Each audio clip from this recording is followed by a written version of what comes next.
السلام علیکم ورحمۃ اللہ وبرکاتہ۔ ایک بھائی نے سوال کیا ہے کہ میاں اور بیوی کھڑے ہو کر ہم بستری کر سکتے ہیں یا نہیں کر سکتے، اس بارے میں وضاحت فرمائیں۔ تو شرعی اعتبار کے ساتھ کھڑے ہو کر جماع کرنے سے یا ہم بستری کرنے سے شریعت نے منع نہیں فرمایا۔ شریعت نے یہ نہیں کہا کہ کھڑے ہو کر ہم بستری کرنا ناجائز اور حرام کے زمرے میں آتا ہے، ایسی بات نہیں کی۔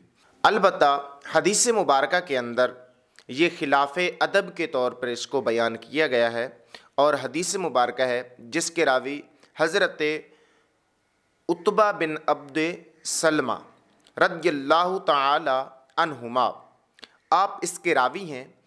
آپ بیان فرماتے ہیں نبی اکرم صلی اللہ تعالی علیہ وآلہ وسلم نے ارشاد فرمایا کہ جب کوئی شخص اپنی بیوی کے ساتھ جماع کرتا ہے تو اس کو چاہیے کہ وہ دونوں کے اوپر یعنی اپنے اوپر کپڑوں کو اوڑھ لے۔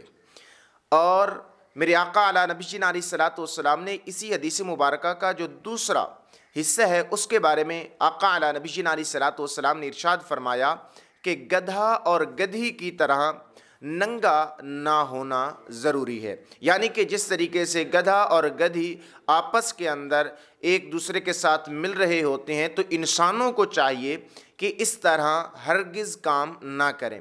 یہ جو کھڑے ہو کر ہم بستری کرنا ہے یا اس کے معاملات کے اندر شریعت نے کوئی ناجائز صورت بیان نہیں فرمائی، ہاں آداب کے خلاف ہے۔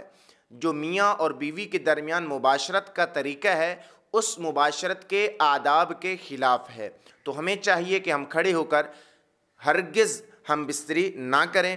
اور طبی اعتبار کے ساتھ بھی جو میاں اور بیوی کھڑے ہو کر ہم بستری کرتے ہیں تو اس سے جسم میں جلدی کمزور ہونے کی بیماری لاحق ہو جاتی ہے اور دوسری بیماری ریشہ کی لاحق ہو جاتی ہے، تو اس اعتبار کے ساتھ ہمیں چاہیے کہ ہم اس کام سے بچ جائیں۔